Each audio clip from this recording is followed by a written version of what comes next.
તાલુકામાં ગણેશ ચતુર્થી પર્વ પ્રસંગે ગણેશજીની સ્થાપના કરવામાં આવી હતી, જે આજે 10 દિવસનું આતિથ્ય માણી અનંત ચૌદશના દિવસે વાજતે ગાજતે ઢોલ નગારાના ગગનભેદી નારા સાથે વિસર્જન યાત્રા નગરના વિવિધ માર્ગો પર કાઢવામાં આવી હતી।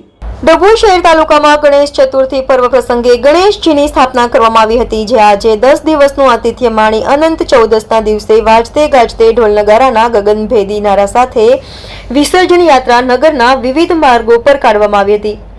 જેનું સર્જન છે એનું વિસર્જન છે યાદ અપાવતો આ પર્વની હીરા ભાગોળ બહાર કૃત્રિમ તળાવ અને શીતલાય તળાવ ખાતે ગણેશજીનું વિસર્જન કરવામાં આવ્યું હતું। ડભોઈ શહેર તાલુકામાં 10 દિવસ પહેલા ગણેશજીની સ્થાપના કરવામાં આવી હતી। આજે 10મા દિવસે અનંત ચૌદશના આતિથ્ય માણી સર્જનહારની યાદ અપાવતો આ પર્વ પ્રસંગે ભક્તો દ્વારા શહેરના આશરે 150 જેટલા ગણપતિને વિસર્જન યાત્રા કાઢવામાં આવી હતી, જે શહેરના વિવિધ માર્ગો થઈ ટાવર ચોક આવતા ડભોઈના લોકલાડીલા ધારાસભ્ય શ્રી શૈલેષભાઈ મહેતા, નગરપાલિકાના પ્રમુખ બિરનભાઈ શાહ, ગુજરાત પ્રદેશ ભાજપ સમિતિના સદસ્ય અને વડોદરા જિલ્લા કેળવણી મંડળના પ્રમુખ શશિકાંતભાઈ પટેલ, વડોદરા જિલ્લા મહામંત્રી ડોક્ટર બીજે બ્રહ્મભટ્ટ, ભાજપ મહિલા મોરચાના પ્રમુખ સોનલબેન કિશોરભાઈ સોલંકી, અનસુયાબેન વસાવા, નગરપાલિકા સદસ્ય, અગ્રણીઓ અને આગેવાનોએ ગણેશજીની મૂર્તિનું ફુલાર કરી સ્વાગત કરવામાં આવ્યું હતું।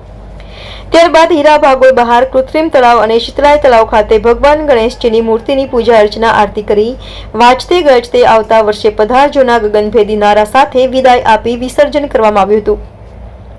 કાયદો અને વ્યવસ્થા જાળવવા માટે જિલ્લા પોલીસ વડાની સૂચના મુજબ DYSP Shri Akash Patel, police inspector કે.જે. Jhala, તમામ પીએસઆઈ શ્રીઓ, પોલીસ કર્મચારીઓ, હોમગાર્ડ અને જીઆરડીના જવાનોએ ખડે પગે ચુસ્ત બંદોબસ્ત જાળવ્યો હતો। આજે આનંદ ચૌદશ ગણેશ વિસર્જનનો દિવસ છે।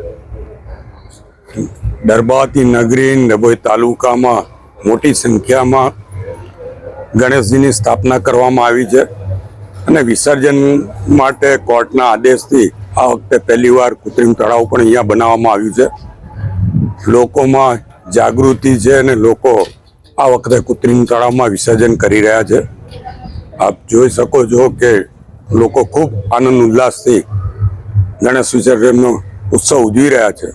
હું તમામને ગણેશ મહોત્સવની શુભેચ્છા પાઠવું છું અને આ જ રીતે દરબાવતીની સંસ્કારી નગરીની સંસ્કારિતા કાયમ માટે ઉજાગર કરતા રહે એવી અપેક્ષા રાખું।